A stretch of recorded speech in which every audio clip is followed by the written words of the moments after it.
Hey, and welcome everyone to our Connected Yoga Teacher Live podcast. I'm super excited that Megan Spears is here today. And before we dive into chatting, I wanted to give a huge shout out of thank you to our sponsor, Offering Tree. If you're not sure who Offering Tree is, they are a company that's really helping yoga teachers who are feeling the overwhelm of all of the tech, putting a website together, scheduling people. Now they're doing Zoom integration. I keep emailing them. Sorry, Offering Tree. I keep emailing them this week to ask them, is Zoom integration up and going yet? Because I know a lot of yoga teachers are waiting for that. They do memberships and just a variety of things. So definitely check them out. And there's a coupon code here, offeringtree.com/Shannon. If you're thinking about trying it out, then you can try it out for free for a bit. And then if you decide to buy, then that is the coupon code that you can use. I want to know, oh, good. Amanda's already saying that she can, I'm guessing you can hear us. If you're already commenting, thank you for that. I'm already getting excited about sharing all kinds of things. Let me press the right buttons. Welcome to the Connected Yoga Teacher podcast, Megan. It is so great to have you here today. Thank you, Shannon. Thank you for inviting me.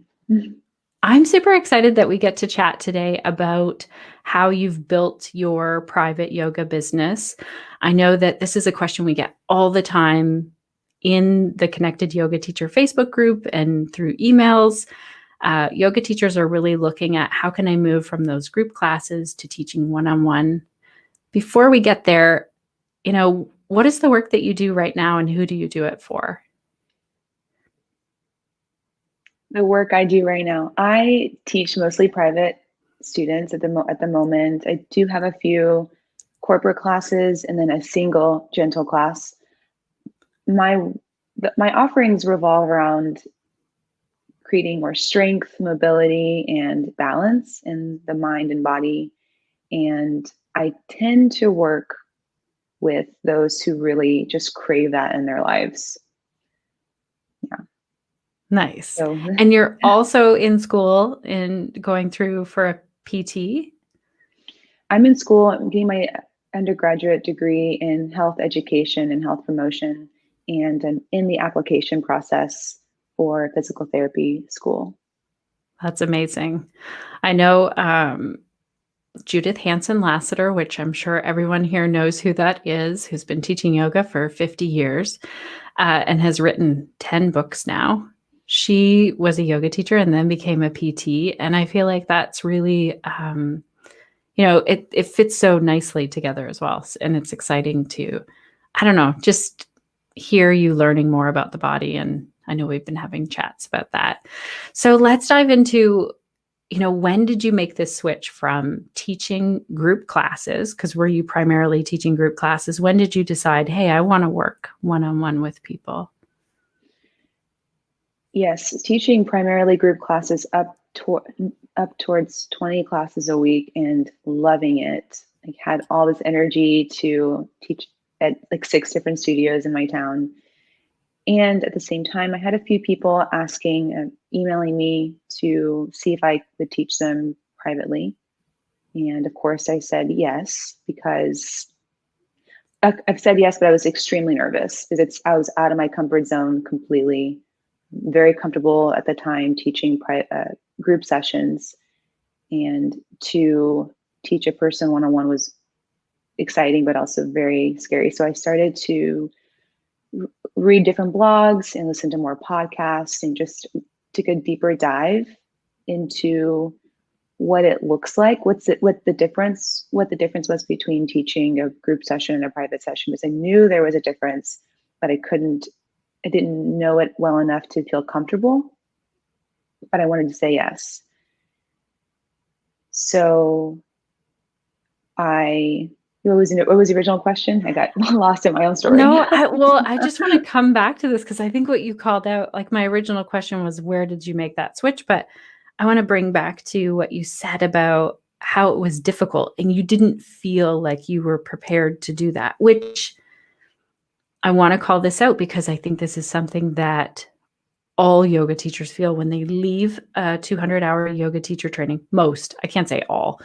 Most yoga teachers tell me that they don't feel prepared to teach one-on-one, which you're about to enter into this whole realm of PT education. And it's the exact flip. It's like you'll work one-on-one with people, and it'd be this really weird thing if you were, getting all your knee surgery people together and going to work with a whole group of them. Can you imagine? So can you talk about like why you felt like that and what prepared you in that moment then? I felt unprepared to teach in one-on-one sessions because it felt so intimate and so specific and individualized. And at that time, I was much more comfortable teaching a general and planned class with 5, 10, 15 people. So to be in a single room with a single person and have to switch my plan on the fly based on their energy, their mood, their needs, their requests was a lot to hold in my own heart and my own mind. So I started to read different blogs and listen to podcasts with people who were private teachers or who were physical therapists, physiotherapists, and just started to dive into what an individualized practice looks like and how I could be in that place. And so the switch for me, I reached out, I landed on a blog by Francesca Cervero and commented on the blog saying, thank you so much. I have a private client and I feel like I'm messing everything up. I feel like I'm doing everything wrong. And your blog helped me see things that I could improve and, something else. And I said, thank you so much. And she responded to the blog post and said, hey, Megan, blah, blah, blah. And so I just continued to follow her and eventually participated in her coaching or private yoga teacher program. And from there, she offered homework within our community to offer like a big package, like 10 classes for half off. That way we could have a client or two for 10 full sessions so that we could really stay with them. Because what tends to happen is we will have one person reach out and then we'll do one session with them and then they kind of they don't have it's not on their schedule, it's not on their mind in that way. So by having them pay for a bigger package for half off, they get a deal and we get to stay with them for 10 sessions, which could be 2.5 months. That is a really great tip because then they feel the difference. You see the difference as well. You really learn how to work with that person. Knowing what you know now, when yoga teachers say to you, like, how would you do this? How can I be prepared? And going from teaching groups to one-on-one, were there some things in there that was like maybe you learned something about working one-on-one? Like how is it different now that you know both worlds?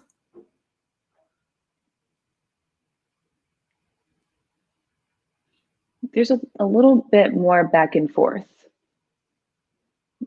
when within a private session. And it's funny now that I teach mostly privates and then I sub classes that are group classes, I find myself wanting to ask the students, how is that? Right. Where do you feel that? And can we make some adjustments here to make you feel more comfortable? Like I'm asking that in their group classes in this vinyasa flow class. And I realize that I'm actually stopping the flow to ask questions. Right. So there's more conversation. I feel there's more conversation and more adaptation within a private session. Right. You have a fan, and this is actually how I met you. Amanda's here, and she's like, so good to see you on here today. And also that you're a fantastic private yoga teacher and you help her get stronger every day. So I know that you work with Amanda and her husband. And I've heard just rave reviews about how it's been helping them. And then she's saying, I can't imagine Megan being nervous about switching things on the fly in a private session. She's so good at that. So I think this is one thing that the students have this different perception and feeling in a private class than sometimes a teacher, even if we're new at it. I also want to give a shout out to some people here. I wish I could see your name on here. People are saying, hello, hello. Oh, you can put your name in the comments if it's not showing. Your comment there to us. And also feel free to put in the comments your questions for Megan, because she's here to answer the questions. I'll keep track of them and ask them if I can. So you started to realize that there's more conversation in a one-on-one session. How did you actually go about building? Because you had written in your podcast form, I went from 1 client a week to 15 a week. How did that happen? What are some of the steps that really got you there? And share those with us. This morning I was taking inventory, like, how did this happen? And what I landed on is I started calling myself a private yoga teacher. Number one, I just made that clear in my social media, in my blog, in the bio on Instagram. I actually stated private yoga teacher, and then closed my eyes and stepped away from the computer and my phone, just nervous about it. But I declared it, and from there, I should also say that I've been teaching in my town for 4 years at that point, many classes a week, within different studios. I should just make that clear for transparency. But I had people letting me know that their friends and their neighbors were asking for private yoga instruction. And so because I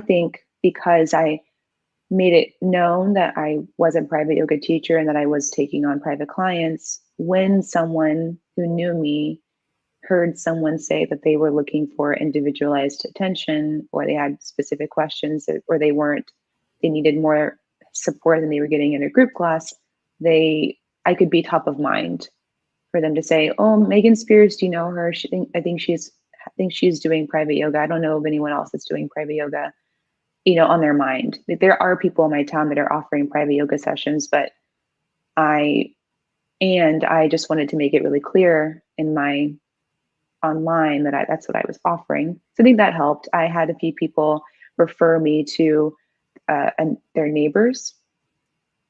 Right. Because they refer me to their neighbors, and then a senior yoga teacher in town decided to retire, and he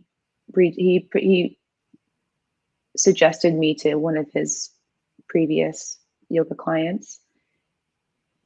And then a couple of people, that I had 2 people reach out for the large package deal of 10 sessions for half off, and I worked with them, and I continued working with them after their package had ended for the full price classes.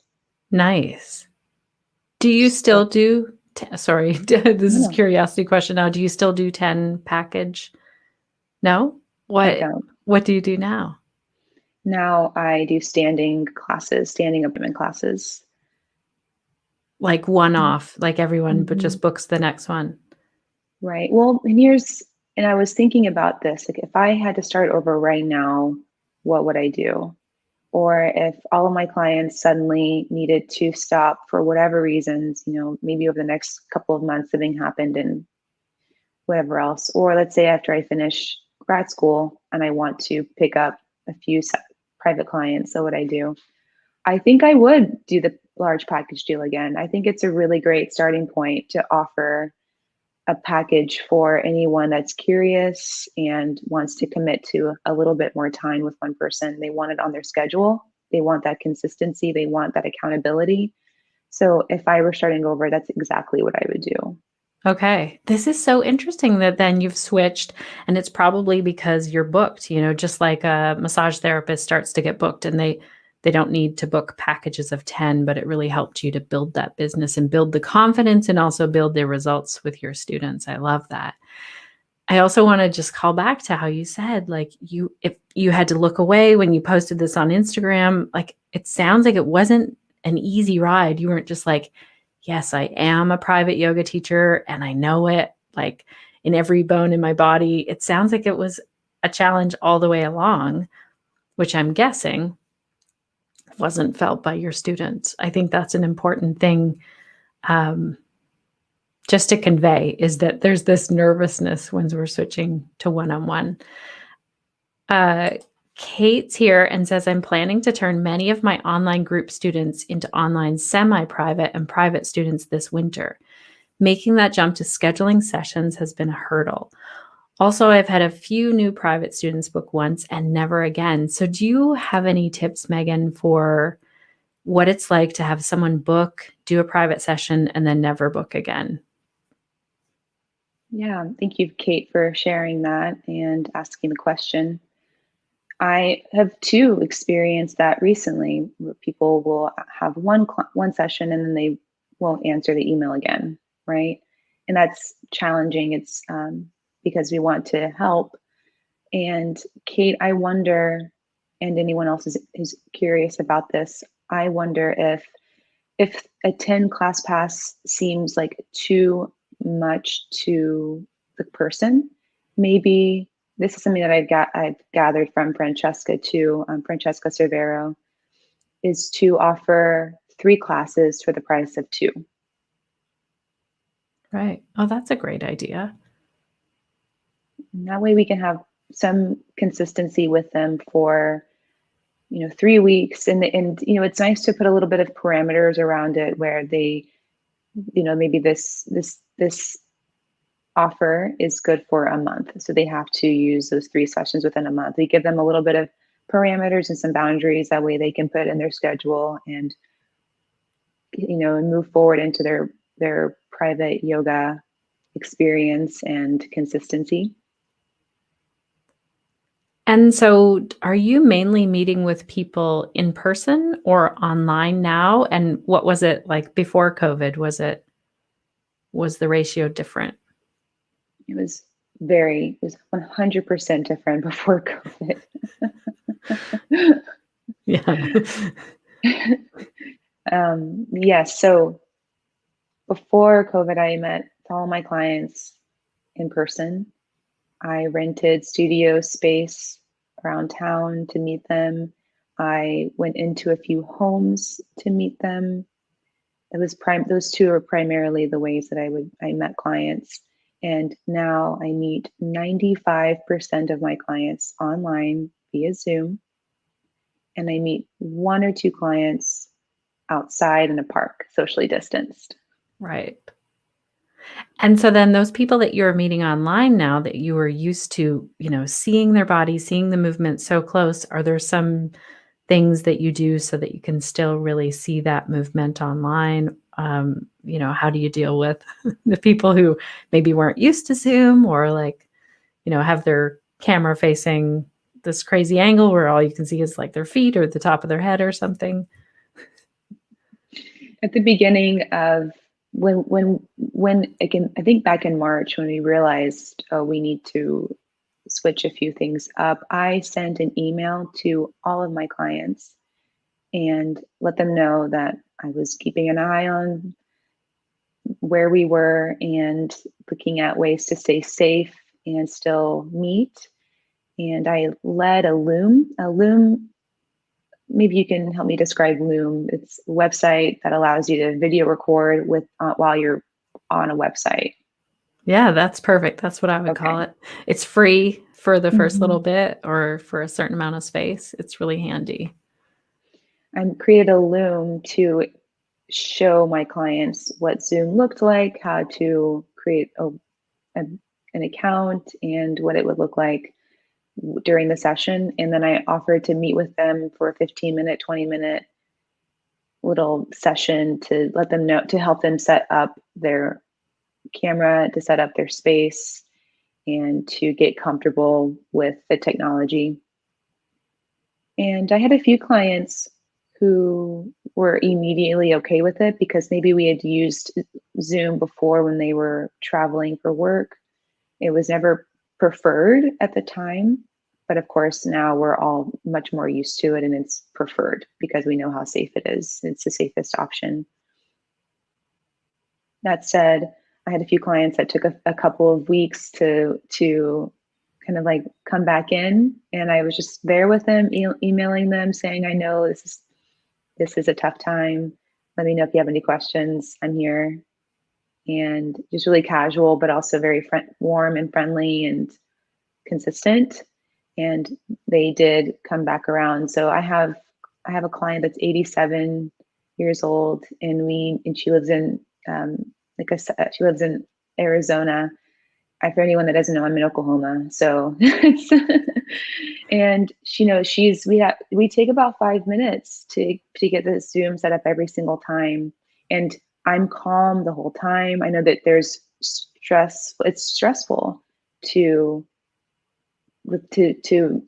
create the tech work. And so we use 2 tablets for her. We use her phone and our iPad to set her up in different, so I can see her feet, and then so I can see the majority of her upper body. And we know now to only use the volume in one of them and not the other one. Yes. Do you want to explain to our listeners why that is? Yes. So if there are 2 tablets in the same room on the same Zoom call, we will hear an intense echo, and it's startling, to say the least. Yes. And so now we know that now, and so when she presses the connection on one, I say, "Don't do the other one." I'm like, she knows now. All that to say, it does take time, and I think knowing that is helpful for yoga teachers and for the client. Yes, it might take a few minutes to get there, but we're here together and we can do this. So right. Let's move forward. I love it. I love that she's 87 and you figured out how to do 2 things so you can see her. And obviously she wouldn't be able to come and meet with you for a in-person session. So it enables you to meet with people around the world, essentially. Amanda's just saying that you did a phenomenal job transitioning to virtual private sessions. It amazed her how connected you are to, their movement using a camera. So Amanda, maybe you can comment, or Megan, maybe you can comment. Do you have everyone set up 2 cameras, or is that just a unique thing? It's unique to that specific client. And Amanda, I should say to Amanda, is she knows the tech. She understands how it takes a little bit of time. And so to have of course, it's to have clients that are calm and adaptable with the tech is always really great because they're right there with you. And as far as connected to their movement, I'm a total movement nerd.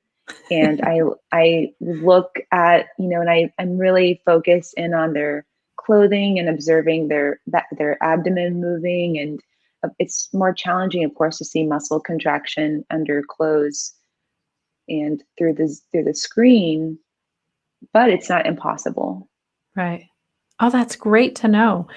So walk us through what it's like for someone, let's say one of our listeners books a session with you. How do you do that? What's the first thing that they would find is your website, and it would let them know. I love that you called out that you very much have on there that you're a private yoga teacher. What is the first step of booking? Is it a waiver form or a scheduling software that you use? I do have scheduling software. I don't love it, to be honest with you. It's much easier for me as a conversational person, as everyone probably can tell, I'm very conversational. I love to do like the back and forth emails. It does take time. It's not automated. So I do prefer to answer emails. When someone emails me, I email back and I ask some questions and I ask them what they're interested in, what made them reach out for private yoga sessions, what's their practice like right now, is there anything they're wanting to work on specifically, if they have any additional questions for me, if they would prefer to meet via Zoom or social distanced in the park. If they're not local to my area, of course it's Zoom. And if they have space in their house for Zoom sessions, for yoga sessions, what props they have. And these questions might kind of happen over the course of 1 to 2 emails. And then do you do like an intake session where you're learning about them, or is it just like, let's dive in and jump in and teach the yoga in the first session? I know that different teachers have different ways of doing this. Yeah, different teachers do have a different way of doing this. And I in some ways, I think it depends on the client. If I get a sense that they're like, I'm super excited to move, then I will, of course, make sure there's a little bit more of that. But if they're, generally speaking, I would say the first session is maybe 1/3 conversational intake, and then the second, third movement, and then questions if they have questions. And then what are the next sessions like with that person? Is it still like, that's really helpful when you said it's like 1/3 of that conversation with them. What would the following ones be in terms of conversation to movement? After the first session, I email the client and I ask, how are you doing? How are you feeling? And do you have any questions for me? And see what they say. And then I take that into their next session. This is really great. So you have a follow-up. How do you remember to do that? Do you do it right after the session, or do you schedule it, or how does that happen? I probably, as my marketing coach, Amanda, would probably tell me to schedule these emails. I don't schedule them. First of all, I think about my clients all the time. I'm thinking of, this is a full-time thing for me. So I'm definitely thinking about them 1 to 2 days later, wondering what I would do in their next session with them based on what I saw in the first session. I might take some notes down and consider what would be helpful to them with what I know now, and have a general idea of what that might be.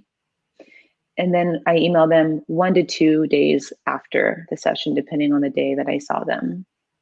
And then I ask the questions. How are you doing? How are you feeling?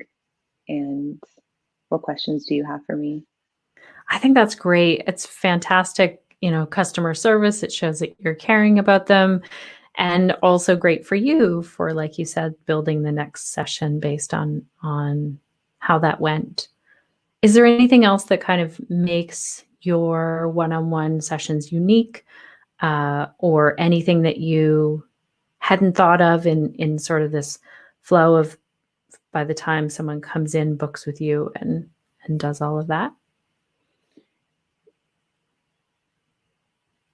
What makes, excuse me, have another. Yeah. Also, for our listeners who are here live, let us know if you have questions in the comments. I know I went to see who this was because I thought we need to grab a name with this. Robin said, popping in to say hi and happy Thanksgiving, Megan. So great to see how you've grown and expanded since we first met. So that's Robin from Texas, I believe. Yes. Hi, Robin. Happy Thanksgiving. Robin and I she was a part of, I think you may have been an assistant in the 300 hour with Live, Love, Teach in Texas. She's so sweet. Okay. Oh, I love it. I was thinking about this, as you mentioned earlier. I'm in school and there's a little less bandwidth for creating content at this moment, but I do think that's a really helpful part of being an individual or a private yoga teacher, is creating content for the client that relates to something that they learned in the session. And that content can be shared widely on social media, but it could also be shared with them. And even if they don't watch it, because honestly, they may not watch it, they may not have the bandwidth or the attention at the time or the engagement to watch it at that time. But I think them knowing that you are thinking about them, that you are curating content for them is it on a heart level, I think really matters. And it's also great because it's exactly what you want. If they're a client that you love to work with, which I'm assuming most clients that we work with are, it's great to share those tidbits on social media. So it's like twofold. It's, of course, it's helping them know that you're there and that you're available to support them. And you can also share that content on social media. Oh, this is amazing. I love that you're starting to talk about the marketing stuff. I know your marketing coach is like here. Amanda McKinney is your marketing coach. And I definitely saw that coming through when I was following you on social media. I was definitely seeing you putting word out there. So if I'm hearing this correctly, if someone comes to see you and then you think, oh, this would be a great thing for them to do as a follow-up movement or flow or whatever, you would make a video and share it. Where would you share it? Like on YouTube or Instagram, or how would you do that?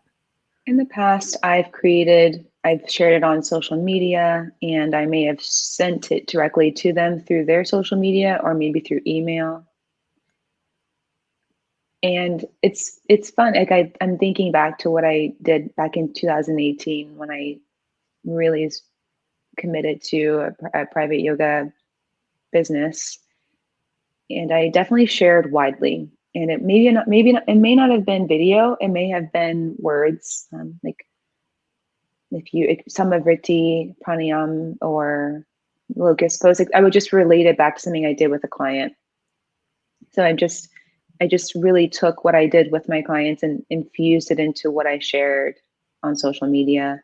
And I would also share it with them. I would also write it in emails. Like I just made it the theme. Like whatever I was working on with my client, I made it the theme of what I was sharing everywhere else.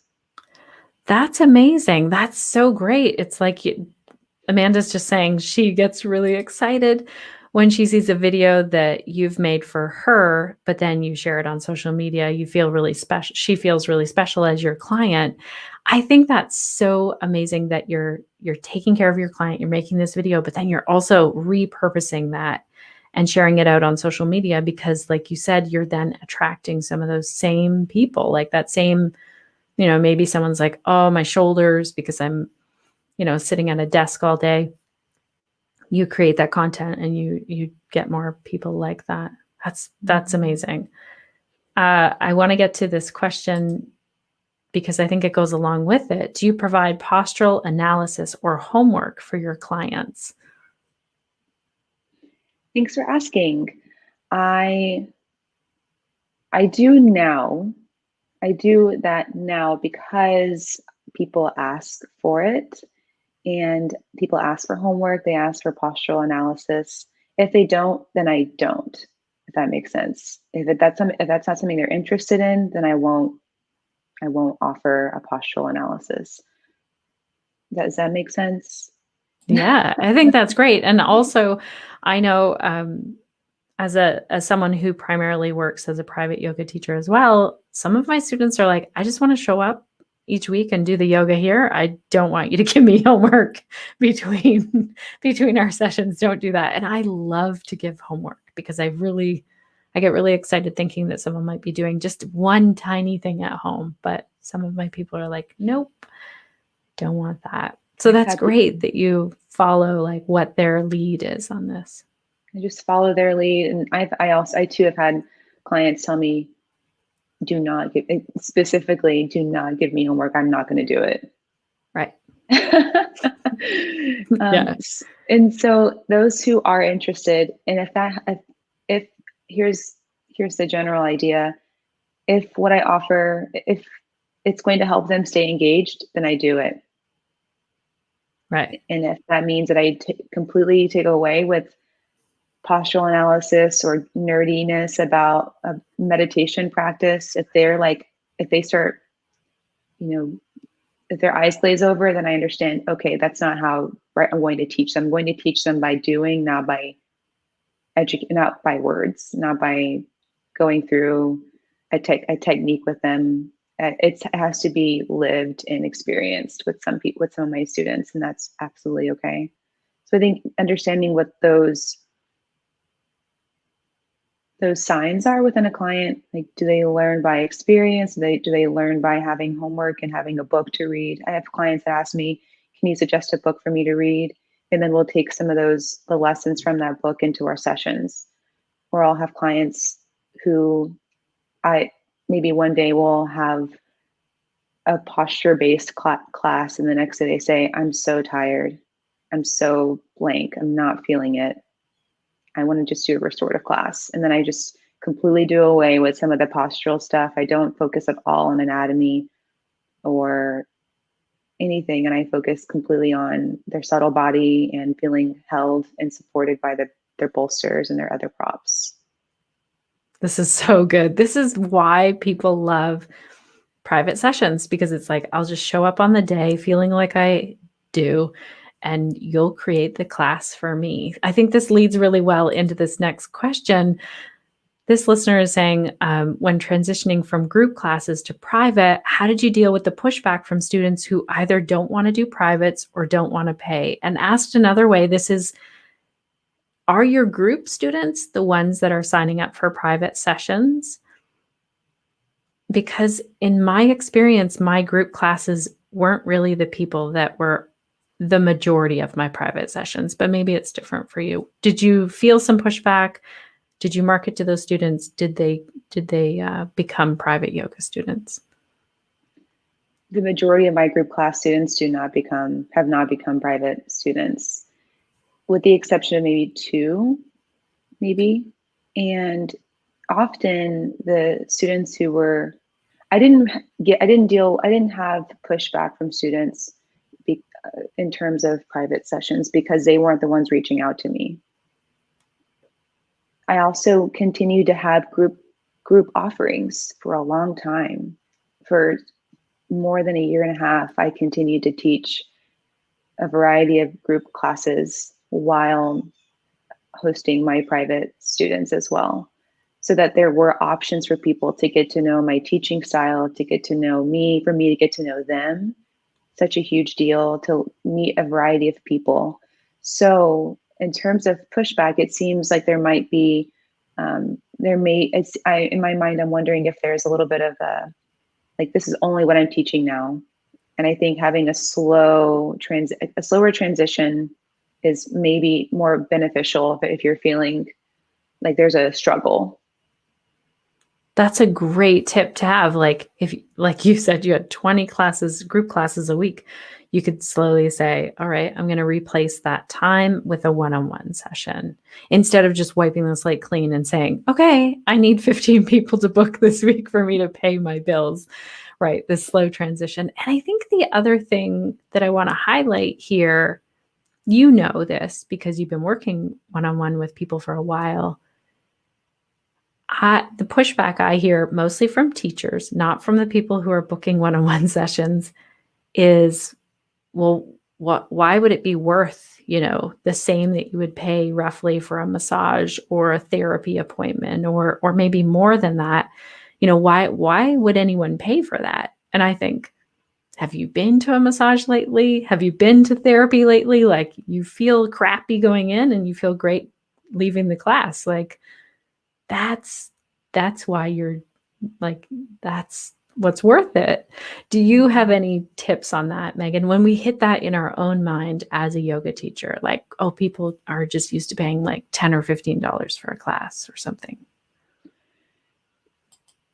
I did have this in my mind too, moving forward at the beginning, especially at the beginning of my private yoga business. I was going to therapy, and I made myself book certain treatments for myself. That way I could have the experience of being taken care of and paying the money to be taken care of. I observed myself in those experiences. Like, what does it feel like to book? What does it feel like to have an email conversation with this person? What does it feel like to arrive, to experience the treatment or the support, and then to leave? I observed myself in all of the aspects or points of contact within that specialized treatment or support. And from there, I gained the confidence to say, yeah, this is what I offer, and this is really impactful, and this is really helpful. Yeah. I think this is such a great tip. If people are wondering, what would it be like to become a private yoga teacher? Try and book some private sessions with different people. You can book with people all across the world now, and see what the experience is like, and pick different things that you like from each teacher. I really gain a lot when I work one-on-one with people, and I'm saying try different people. I also have gained a lot with sticking with one teacher. I remember when my private online teacher said, you know what, Shannon, you're not getting to your morning practice. So how about we split up your hour into 3 sessions where we do it first thing in the morning. When you wake up, you pop on in your pajamas or whatever, and let's make this a habit. And I was like, oh, she's really holding my hand in this. It was great. I love that. Yeah. I feel like I have a few clients that I could maybe suggest that to them. Like, Yeah. maybe we could make this even easier for you. Like, just like make this make more sense for your life right now. Yeah. I also say I went to physical therapy, and I loved when I could have one-on-one session with my physical therapist. I loved when I could have that one-on-one with any of my teachers. I love being a student. I love being coached. And I know that I'm not the only one. And I know my clients love being coached and love being supported. So that's the vibe I bring in when I go in to teach. Like, I know the feeling. And so I'm excited to share that and hold that space. That's amazing. One of our listeners here is saying, in my area, I get a lot of inquiries about private yoga, but no one has actually followed through with it. And I have had a few book the first appointment and then no show or cancel at the last minute. How do you deal with this? And are you established enough now that this doesn't really happen? Ooh, this is a good one. Thank you so much for this question. It's so good. I'll leave that up there. Thank you. I was going to ask you to leave it up there. I wish I knew your name, but thank you for asking this question. And yes, I have had to deal with this. I dealt with it at the beginning of February, January, right when things were starting to change and business owners were having to make hard decisions and couldn't follow through with some of these more specialized offerings. So how do I deal with it? At that time, I just said, I know this is a tough time. I'll be here when you want to engage again. And then, am I established now enough? No, this would still happen. People still reach out and then have inquiries, and then we have a few back and forths, and then they just like what's the word, ghost. And so now I'm okay with that. Like, I understand that it's okay to ask questions and be in inquiry and start the conversation. In some ways, I think that's a huge first step. It might be 6 more months before they reach out again. And I want them to know that it's okay. I want them to feel supported, even in that portion of their yoga experience of reaching out, because it might take someone asking a question, and then 6 months later, they say, okay, now I'm ready. And then in that moment, it's my job to help them get engaged. In that moment, it's my time to say, okay, let's get you on the calendar. Let's make sure it makes sense for your schedule. And maybe, depending on my history with this person, I might have them pay for it up front. And I might have them do the 3 sessions for the price of 2, or just pay for that first session up front if that's not in my right for my schedule or for my finances at the time. This is really good. Thank you so much for that. I know for myself, I switched to having everyone book and pay upfront ahead of time. Like, there was no way to book and get on my calendar unless people had paid. And I did that with my scheduling software. So that's another one. And Micah's here and asks, what about cancellation policy? Do you have that? Hi, Micah. Yes, I do have a cancellation policy, and it is strict and it is tough every single time. It's 24 hours, and my clients know it. It's within the waiver they have to sign that says that they understand it. And how often do I have cancellations? I'd say I have maybe 2 or 3 a month. Right. This You happens, know, like life happens sometimes with people. Yeah. Uh, they, do you like, are people still charged if they cancel? What is your policy? Let's say I booked and I paid ahead of time and then I just didn't show up. and you just don't and just didn't show up. I would email and say, I would love to help you. I'd love to see you or engage with you in a session. Let me know if I can help you, Right. and I'll be here. And if they respond, then great. And I say, okay, yeah. So the first time, that first cancellation, I waive it. That first one, I waive it, and I say, but this is the only time I'm going to waive it. So going forward, this is what you can anticipate. But this first one, I'm going to waive.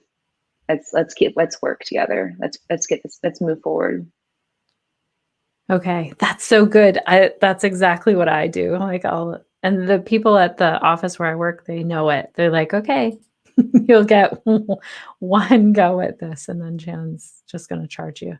Amanda's saying Megan's really good about communicating her cancellation policy, and as her client, we completely respect and appreciate it. Her time is valuable. I think when you put those boundaries up, this is exactly what happens. People, like, you would not book with your dentist and then just be like, I don't show up and nothing happens. You know, you get charged when you book with professionals.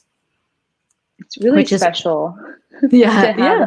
It's really special to have my private yoga student in the comment section. It's amazing. It's like it's providing this other nuance that's so helpful for this conversation. Thank you, Amanda. Yeah. I agree. We're getting like the other side of it. It's So totally special. helpful. I think this is Robin again saying your movement videos are what prompted me to reach out to you again. They're amazing. So this, I actually want to ask you about, like, do you create regular content? Do you have some kind of a system where you're like, okay, I create, YouTube videos and then I share those out in other places? Like, what does your marketing plan sort of look like? It's okay. I know your marketing coach is watching. Oh, it's this year is different. It feels a little bit different, but I feel as I was preparing for this interview and thinking about you all yoga teachers and this conversation that we'd be having, I looked back on my work, my content, and realized I really miss creating videos to express what I share and why I share it and why I think it's helpful. I miss that so much. I haven't been sharing as much with school and PT applications. PT applications are involved, y'all. I did not know. I was not ready. As far as strategy goes, I don't have a strategy as of right now, but I am really looking forward to creating some strategy again. And when I do go into the strategy, I'm going to think about my clients. What have we been working on? And how can I create a video to help them, to remind them of what we've been working on? Because we forget, and as students, and as students, they're not memorizing the sequence. They're not memorizing the things that we do. That's my job. And so if I can create a small video or a PDF or an image with words, it can just spark their memory and say, oh yeah, we did do that. So that's what I'm going to start doing again eventually in the next couple of months. Amanda's saying she's laughing so much right now at the marketing question. Your face was priceless. You're doing great. I think this is the other thing that happens when you build a business and you're like, I have 15 clients a week. Your marketing tap can turn way down. Like, those people are referring, your marketing is word of mouth and, people knowing you. And I remember working with a yoga teacher a few weeks ago who was saying, okay, I want to book one more person in a week, but I'm spending all of this time doing social media. I was like, cut your social media time and make that spot a one-on-one session. She was like, oh, right, I can do that. So I think that also happens. Someone else is saying, what a great cancellation policy. You get to extend grace and set up boundaries at the same time. Yeah. So important to hold both at the same time. Yeah. No. Amanda's also saying that you've sustained your business without a marketing strategy because you've done so much before you took a step back. I posted a ton. Tell us about that. Like when you were building that and you were at those where you're like, nobody's booking, I need people to book. What was the content strategy like then? I shared by the way, Amanda, thank you for mirroring that, because it's hard to remember sometimes the things we've done in the past. I shared my weekly set schedule every week. I made a PDF. I made an image on Canva with a picture of me and the schedule. And even though I don't know if it really helped, I did it anyways. I participated in several challenges with different teachers that I work with, that I learn from. So those were really big, and those are really happening back in 2018, 2019. They're happening still now, but they're not really in my field at the moment. Like I'm not really seeing them a ton, but I love them because they gave me a little bit of inspiration to post weekly, or daily for a while, like in different spurts. And then I would participate in different yoga challenges, but then I would write. The words that I would choose would be based on what I was teaching that week or teaching with a client that week. Does that make sense? Yeah, that's amazing. That's so good. I remember seeing, that's probably how I saw your Instagram. Maybe Amanda shared it, or I just remember seeing it was you were in different challenges. And I think that's a great way to get found for sure. Carl is saying, yes, I love it. It's so great to see you here, Carl. These are some familiar faces from our Connected Yoga Teacher group, and also Amanda's Marketing Yoga with Confidence group as well. Amanda's saying, Megan stepped up on social media, but also focused on email, and she writes amazing emails now. Ooh, I'm glad you brought this up, Amanda. How often are you emailing your list, Megan? Or how often were you, and how often are you now? Amanda helped me so much with this. She helped me. Well, she was like my encourager and supporter in creating a website and an email list at the same time. I write weekly emails on Tuesdays. I send them out on Tuesdays. I did take a break during this year, between March and kind of now. I send them now, instead of every week, I send them once a month, maybe twice a month. And I focus the email on things that I'm doing right now. And I may send like a playlist. Like I keep it light at the moment because I'm not really selling anything right now. I just want to stay engaged with my people at the moment and say, hi, hello. Here's a playlist that I love. Hope you're doing well. That's really important. I know a few yoga teachers right now that are taking a break, and I think it's important that you can just, send your students an email that says exactly that. Like you would write to a friend, "Hey, how are you? Here's what I'm really loving this week." It could be like, "This is my favorite chip dip flavor." It doesn't have to do with yoga. It can be totally random, or it could be like a playlist is a great idea. Dawn is saying, all of this is gold. I agree. Yay. Is there anything that you would suggest to yoga teachers if they're sitting there with their group classes in front of them right now and they're looking at their plans for 2021 and they think, yes, I definitely want to make this happen this year. I want to bring in more one-on-one. What are some of the very first steps that you would tell them? I would surround yourself with information about private yoga.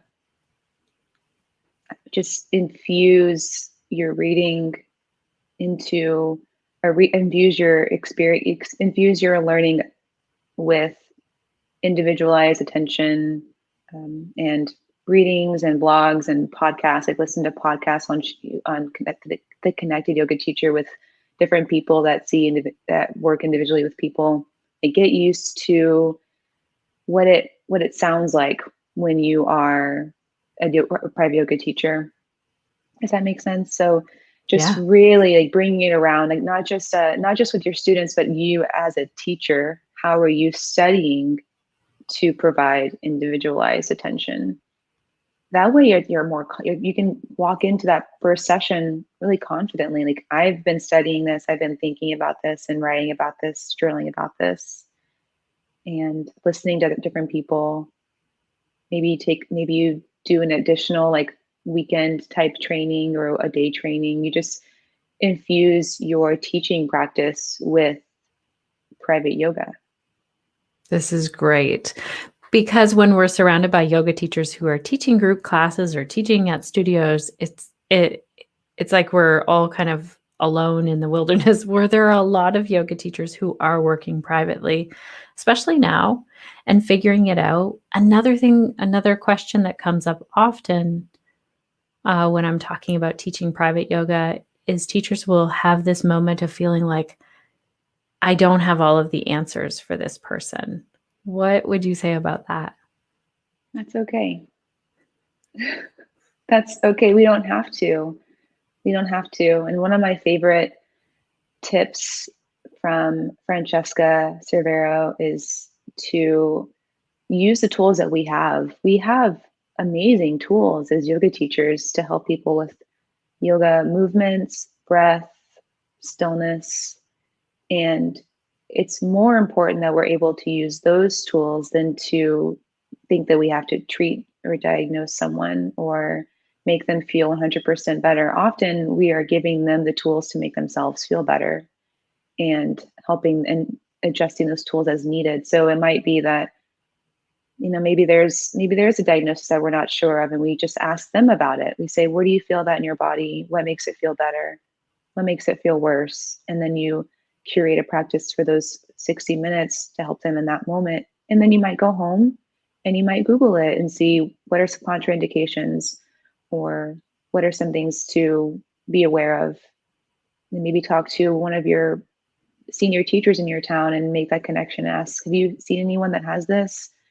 Or what would you do if someone had this? And just, I think there's a lot to be said by being curious and being okay with not knowing. Yeah, I remember the first time someone came to me and said, I have restless leg syndrome. And I was like, I have no idea what that is. And I just asked them a pile of questions. I don't have to know everything out there. That's such good advice. Thank you so much, Megan, for this and all of it. I agree. This has been gold listening to this and your experience. I appreciate so much that you called it out right at the beginning, that this just wasn't an easy, like, oh, yes, this just falls into place. It was uncomfortable, and you really made this work. So if people want to reach out and find out more about how to work with you, I'm going to stick your website up here, meganspearsyoga.com. Is that the best place to hang out with you, or is there another place? That's a great place to see my offerings. And I think the best way to get a hold of me is to email me you can email me through the website. There's there are different links available, but you can also reach out to me on Instagram for that initial conversation. At Megan Spears Yoga on Instagram is the same as my website. That's amazing. And maybe there are some yoga teachers here who are feeling like, okay, I'm going to book a private session with Megan, see what this is all like, and then possibly offer it out into the world. That would be fantastic. Good luck with all of your studies. I know you're studying so much, and I'm looking forward to learning more from you. I know that you post different things that really catch my attention. And yeah, thank you for the work that you're doing. Thank you for the work you are doing, Shannon. You are so amazing. And I'm so grateful I could be here with you today. We are super grateful for you. Thank you so much for everyone who's been here live and or maybe you're watching the replay. If you have other questions, you can post them in the comments because Megan is in our Connected Yoga Teacher group and we'll check back in with any questions. And yeah, have a fantastic day, everyone. Thank you. Thank you.